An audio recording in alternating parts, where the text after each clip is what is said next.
Yo, first guide. Talking about Flins. Flins is a on-field damage dealer, making use of his energy to do multiple bursts throughout his E skill's duration, kind of like Verisa. When Flins uses his elemental skill, Ancient Rite Arcane Light, it puts him into a special form called Manifest Flame. This form allows Flins to do Electro-infused normal attack damage, it gives him an increased interruption resistance, and replaces his normal elemental skill with a special elemental skill, a Northland Spear Storm. This new special skill does good chunk of electro damage up front, but more importantly, it changes elemental burst to its special version, Thunder Symphony. This new special elemental burst deals direct lunar charge damage. When Flins is in his elemental skill state, most of his damage will be focused on casting these special bursts from Thunderous Symphony, both of them having at least semi-high multipliers, as of the most recent beta being 1286 and 187 for one cast of Thunderous Symphony. And then Thunderous Symphony has a 30 energy cost, and you're supposed to use it 2 times per rotation. So you're basically getting 2 Thunderous Symphonies a rotation, and then 6 times the damage from those Thunderous Symphonies. Being a Nod Cry character, Flins has a special gimmick called Moonsign. And Moonsign comes in 2 different forms. First, there's Nascent Gleam, and then Moonsign Ascendant Gleam. These are determined based off the amount of Nod Cry characters in your party, if it's either 1 or 2. Having 2 Nod Cry characters in your party will give Flynn special buffs, and characters that are also from Nod Cry special buffs regarding the amount of people in your team. For Flynn specifically, it'll give him an additional damage from his lunar charge every time he uses his special burst, Thunderous Symphony, and it'll also activate his Ascension skills. And it buffs his A1 passive, Symphony of Winter. Symphony of Winter will give a corresponding buff, dependent on the party's Moonsign level, to Flins. If it's in Ascendant Gleam, Lunar Charge reactions triggered by Flins will deal an additional 20% damage, which is a separate damage bonus multiplier, kind of similar to Elemental Mastery. Flins has another passive called Whispering Flame. This one increases Flynn's elemental mastery by 8% of his attack, with a maximum increase of 160. And another passive called Moonsign Benedictions. When an electrocharge reaction is triggered, it'll be converted into Lunar Charge. This also buffs Lunar Charge by up to 14%, with every 100 attack that Flynn's has, increasing Lunar Charge base damage by 0.7% up to a max of 14. So playing Flynn's is relatively simple. He's mainly an E skill duration DPS. Using his elemental skill, Ancient Rite Arcane Light, you'll enter a special form that we talked about earlier, Manifest Flame. And in Manifest Flame, it'll give you access to your special skill. So entering Manifest Flame by using your elemental skill, then using your elemental skill again to then trigger Northland Spear Storm. After you've triggered Northland Spear Storm, it'll convert your elemental burst into the special 30 cost elemental burst that does direct lunar charge damage. Then you want to immediately use your elemental burst, and after you use your elemental burst, it'll go on cooldown for 6 seconds. When it's in cooldown, you can use the electro-infused normal attacks that his skill gives to spam normals and generate energy. Every 2 seconds spamming normals, he'll generate 1 particle of energy. After the elemental skill goes off cooldown, you want to use it again and then cast another burst. So cast another Northland Spear Storm into another Thunderous Symphony. Then, at the end of your second burst, you won't have enough time to cast a third elemental skill into a third burst, so it's either spam normal attacks to generate more energy for Flins, or swap out to start your rotation for your next team, or rebuffing Flins or other characters. Flins is getting a new artifact set in 6.0. The new artifact set is called Knights of Sky Unveiling, with a 2-piece of increasing elemental mastery by 80, and a 4-piece of when the nearby party members trigger lunar reactions, if the equipping character is on the field, gain the Gleaming Moon Attent effect for 4 seconds, increasing crit rate by 15% or 30% respectively. When the party's moon sign is Nascent Gleam or Ascendant Gleam, which is when the party is 1 Nod Cry or 2 Nod Cry characters, all party members' lunar reaction damage is increased by 10% for each Gleaming Moon effect that each party member has. And then it also says that the effects from the Gleaming Moon intent cannot stack. So you can only have 15% crit rate or 30%. You can't have 45. So this is the brand new set for Flins, and this is a by far solid upgrade over the current sets for him, because most of the sets provide damage bonus. So this set here providing specifically crit, EM, and a specific type of damage bonus that's directly for reactions will be able to buff Flins completely. The main problems of this new set are it requiring another non-cry character in your team in order to function, and you would need the Ascendant Gleam in order to get the 30% crit rate buff, and for it to get the 20% damage bonus buff for reactions as well. As a day 1 set in 6.0, this set might not be completely obtainable or feasible for people who are just starting to farm this set. It's going to have a lot more future potential once we've had more time with the domain, much like how early Natlin sets and early Fontaine sets were from like Marechaussee and Obsidian. As of right now, it has requirements that might be a bit difficult to achieve day one, as in getting the pieces and having another Nodcry character built in the team. So the second set, Silken Mood's Serenade, and the 2-piece gives energy recharge for 20%. And the 4-piece is when dealing elemental damage, gain the Gleaming Moon Devotion effect for 8 seconds, increasing all party members' elemental mastery by 60 or 120 respectively. When the party's moon sign is Nascent Gleam or Ascendant Gleam, once again, when the party is one Nodcry character, you get 60 EM, or Ascendant Gleam, you get 120 EM. All party members' lunar reaction damage is increased by 10% for each different Gleaming Moon effect that the party members have.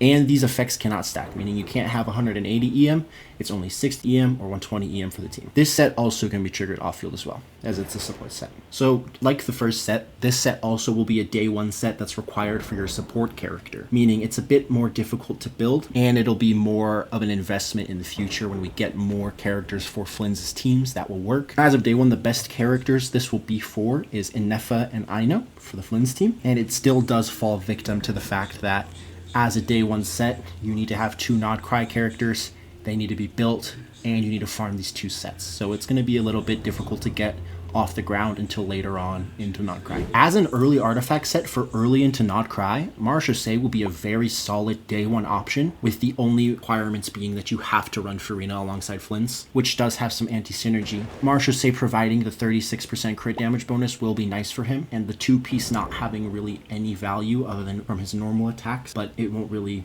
do that much, like I said earlier, not a big portion of his elemental damage. But the condition on running this set is that having to run Farina will make you more squishier. We said earlier that Farina providing damage bonus and damage bonus buffs for Flins specifically don't really do a lot to provide an increased damage, since most of his damage is based off of the elemental reaction, which isn't buffed by damage bonus percentage. So because of that, you're forced to run Farina here and not take full value of her elemental burst, and we currently don't have a great healer slot for this team because you're going to probably be running like another buffer alongside Farina. So you're going to be playing on fairly squishy Flins teams for the day one. So this is, Marechaussee is something that's just a placeholder until you start farming the new domain and get a good set for it.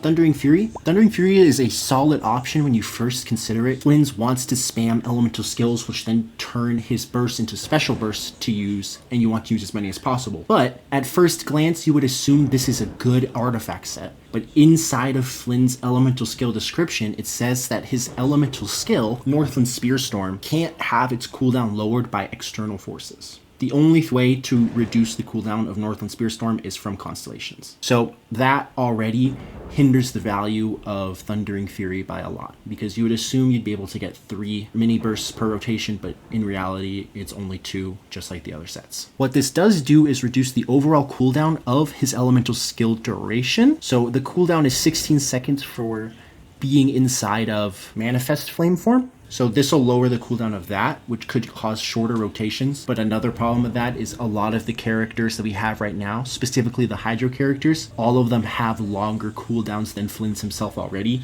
even at 16 seconds. So getting lower cooldowns and having a shorter rotation isn't a buff. It doesn't change much. In 6.0, Flins will be getting a brand new signature weapon, a 5-star polearm releasing alongside him called Blood-Soaked Runes. Blood-Soaked Runes is a 5-star high base attack of 674 stat stick with 22.1 crit rate, and its passive provides a 36% lunar charge to damage dealt buff to the wielder, and upon triggering a lunar charged reaction will increase the crit damage of the character by 28%, another special buff of regaining 12 energy, and all of this is on a 14-second cooldown, so it's once per rotation. This weapon is the definitive best in slot, and calcs have showed it to be around 30-ish% better than the best free-to-play option currently. It's a very strong polearm. It's better than his second best option by around 13%, and his second best option being the Staff of Scarlet Sands. Staff of Scarlet Sands is a great polearm as a secondary for Flins, considering its elemental mastery and attack buffing in its passive.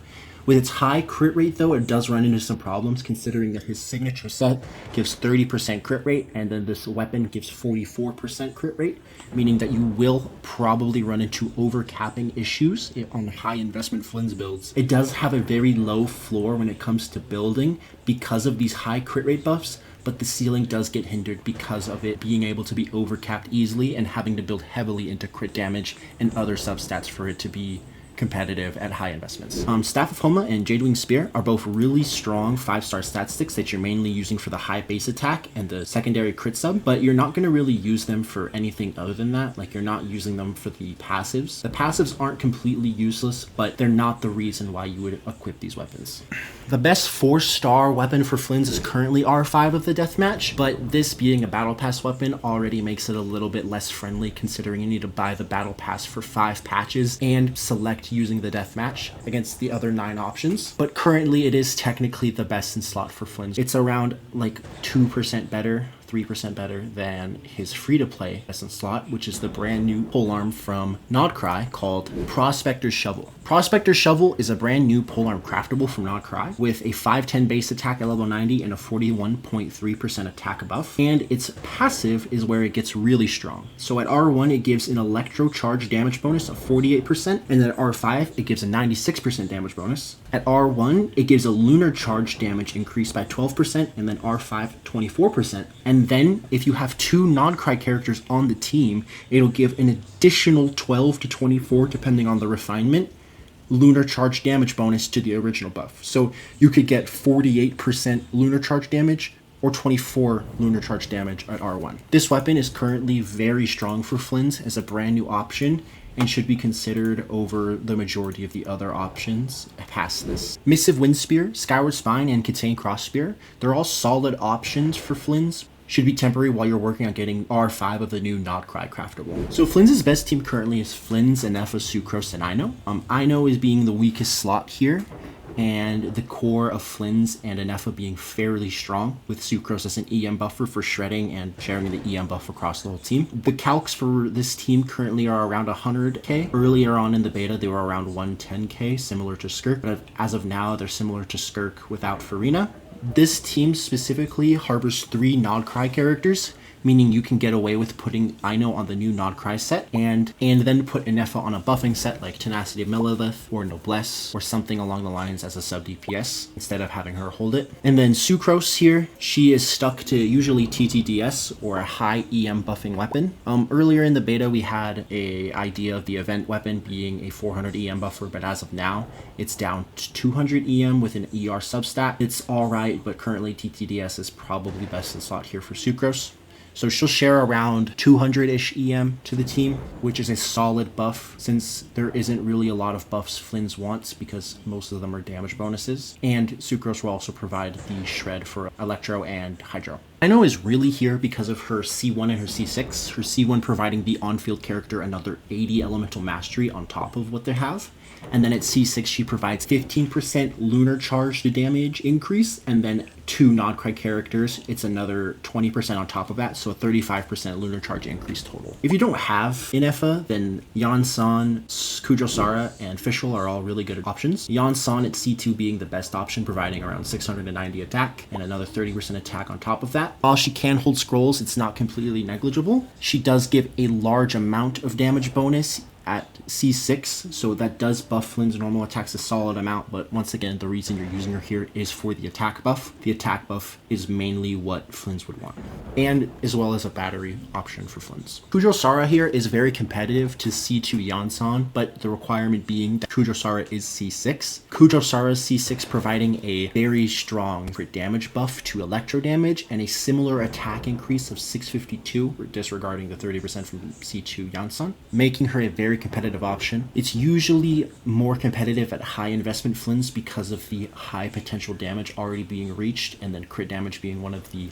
less built stats comparatively to the attack and EM of the rest of the kit. And then Fischl here as a last slot to help a lot with Flins' energy requirements, basically making it so you can run a little to zero energy recharge at all and still get your bursts off during the skill duration. Using Flins without Ino, this is something that you might want to consider day one for Flins if you want to learn Farina for the Marshall Say set while you're still farming the new set for him and Ineffa, or if you don't want to build Ino, or if you don't have the resources, or if you're waiting for a new character and you want to skip building Ino for them. And then Yelan here for the high personal damage and the very strong Hydro application, allowing you to get a lot of Lunar Charge uptime. And then Flins Hyperbloom with the brand new character Lauma. Lauma providing a 25% shred and very high personal damage. She provides 25% shred to the Hydro and herself, and causing her own personal damage to be Lunar Bloom, dealing even higher amounts of damage, while still leaving some uptime for Lunar Charge in this team. It's a fairly solid team, but as of right now, it is a little bit worse than Flynn's premium team. But it does have potential to get better in the future with better Hydro slots for it. And then finally, I want to talk about the future of Flynn's. Flynn's current Hydro slots are all very subpar. We don't have a low cooldown Hydro option that really matches with his rotation times, and someone that doesn't give damage bonus, something that Flynn's can't really take use of all that well considering his elemental reaction damage nature. So I'm assuming in the future when we get the likes of Columbina, who has been hinted to be the Lunar Archon of Nod Cry, that this team will get a direct upgrade of just replacing the Hydro slot with Columbina. And this alone could probably bump the team up to around 120k DPS as of right now at KQM standards. We are still unsure unless Columbina is just busted, you know, she could just be broken. I think Flynn's has a lot of future potential, especially with him not even having his best in slot team now, and not having basically any team overlap with the current existing strongest archetypes in the game, like Malika, Skirk, all of these other characters. He has a very distinct, unique team that'll probably get an upgrade later on, so I would call him a very, very strong future potential unit. That's not necessarily a must-pull unit, but is a very good investment unit. Okay, those are basically like my thoughts on Flynn's, and this is a preview guide, so if you like, please subscribe. Thanks.